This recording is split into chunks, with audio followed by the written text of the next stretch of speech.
κλείσει το τηλέφωνο. Τι λες, ρε, συνεννοούμε για παράδοση. Χρήστο, χτύπησε το αμάξι του μπαμπά. Καλέστε αργότερα λιγάκι, σας ευχαριστώ. Καλά πώς. Δεν πρόσεχα την ώρα που πάρκαρα.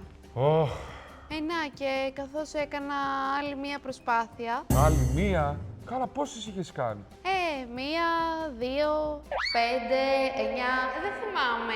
Χρήστο, είμαι ταραγμένη, σου λέω. Καλά, και.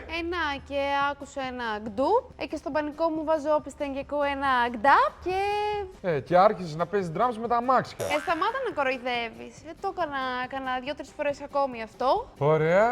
Χάρηκα που σε γνώρισα. Βοήθα. Εγώ δεν σε κάρφωσα όταν έσπασε την τζαμαρία γιατί θέλεις να δεις αν περνάς από μέσα. Τι, όταν ήμουν 5. Σημασία έχει ότι δεν σε κάρφωσα. Άμα αν έρχεται. Χρήσα, εδώ είσαι. Ας χαιρετηθούμε καλού κακού. Τι έγινε, πατέρα. Η αδελφή σου έκανε τα μάξι κουδουνίστρα. Τι λες, έκανες τέτοιο πράγμα εσύ, Χρύσα. Όχι! Α, οκ.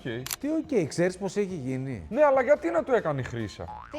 Αφού αυτή το πήρε. Ναι, φυσικά, αλλά λέω αν.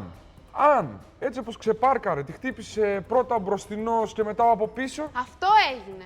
Να το. Πάω να πάρω το συνεργείο. Κορίτσι μου, εσύ ηρέμησε. Θα ηρεμήσει αυτή, πήγαινε εσύ. Κάτι τέτοιες στιγμές χαίρομαι που είσαι αδερφός μου. Εγώ πάλι όχι.